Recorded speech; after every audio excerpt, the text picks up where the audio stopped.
Assalamualaikum warahmatullahi wabarakatuh. Anak-anakku sekalian, sebelum mulai pelajaran pada pagi hari ini, marilah kita berdoa terlebih dahulu. Mudah-mudahan kita semua dilindungi Allah Subhanahu wa Ta'ala dan dijauhkan dari virus yang sedang menyebar pada musim kali ini. Ala hadiniya bi syafa'ati Rasulillah insyaallah. Al-Fatihah.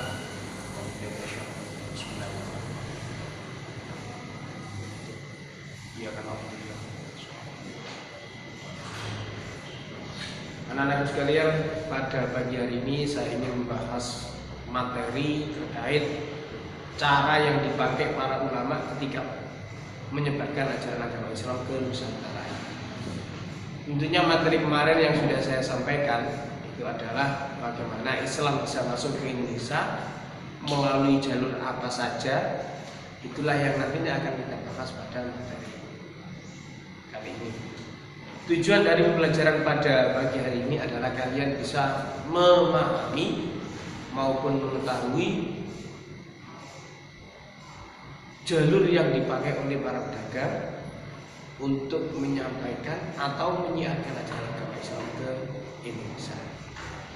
Ada beberapa cara yang dipakai oleh para ulama atau para mubaligh ketika datang ke Nusantara ini. Cara yang pertama adalah melalui jalur perdagangan.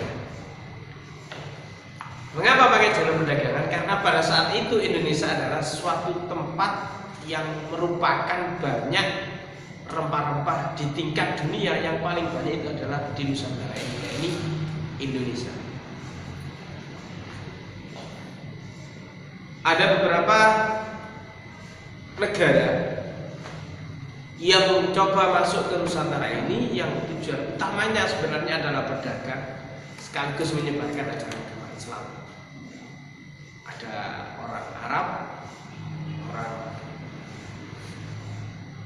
India, orang Gujarat maupun Persia.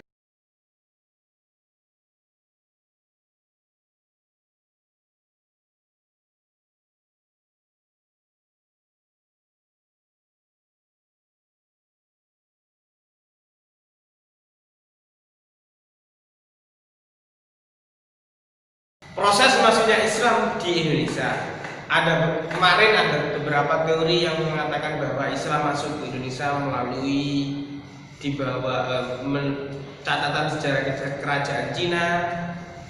Ada yang berita Cokufe, ada berita Jepang yang menurut teori bahwa Islam masuk ke Indonesia pada abad ke-7. Selain itu ada beberapa teori yang mengatakan bahwa Islam masuk ke Indonesia terjadi pada abad ke-13. Dibuktikan dengan apa? Buktinya yang pertama ada teori Marco Polo. Siapakah Marco Polo itu? Marco Polo ini adalah pelancong yang pernah singgah ke Indonesia.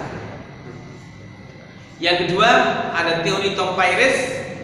Yang ketiga ada teori batu nisan yang mengatakan bahwa Islam masuk ke Indonesia ini terjadi pada abad ke-13. Di situ dibuktikan dengan adanya batu nisan Fatimah binti Maimun yang berada di Leran Gresik. Sekarang kita bahas proses masuknya Islam ke Indonesia. Dari beberapa teori tadi ditarik sebuah kesimpulan bahwa proses masuknya Islam ke Indonesia itu melalui 3 tahap. Yang pertama ada perdagangan, yang kedua ada sosial, kemudian yang ketiga itu adalah melalui pendidikan, yang terakhir ini adalah melalui jalur politik. Ya.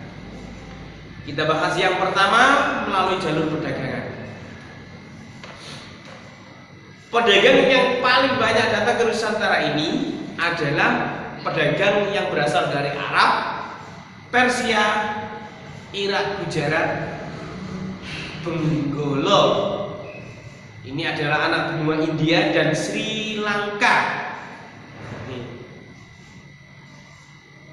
Mereka singgah di beberapa wilayah, khususnya berada di wilayah perkapalan atau di pelabuhan yang singgah di situ sebelum melakukan perjalanan dan bermukim di pelabuhan sehingga bisa berasimilasi kepada masyarakat yang ada di situ. Yang kedua ada jalan sosial. Karena perkumpulan tersebutlah terjadi interaksi antara orang pribumi dengan para pedagang yang berasal dari luar negeri itu tadi, yang akhirnya terjadi interaksi sosial, hubungan sosial. Adapun ada beberapa faktor yang menyebabkan Islam cepat diterima di Nusantara ini adalah faktor yang pertama adalah Islam tidak membeda-bedakan status sosialnya. Jadi strata, kalau di agama Hindu Buddha itu ada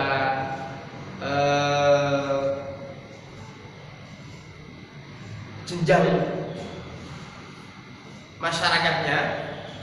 Kalau di dalam Islam tidak ada, tidak dibeda-bedakan. Yang membedakan itu adalah tingkat keimanannya di hadapan Allah Subhanahu wa taala. Yang kedua, pandangan rakyat pribumi yang pada saat itu beragama Hindu Buddha masih mengenal perbedaan status sosial atau pembagian kasta. Hal ini lebih mendorong mereka untuk memeluk agama Islam yang tidak mengenal kasta. Itu yang membuat mereka semua pada saat itu ingin masuk ke agama Islam.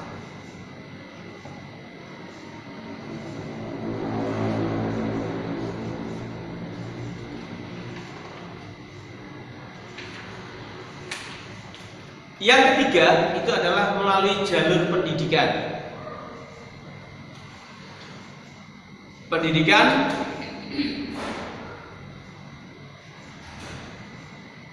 ini dibentuk setelah atau terbentuk setelah Islam diterima di dalam masyarakat tersebut.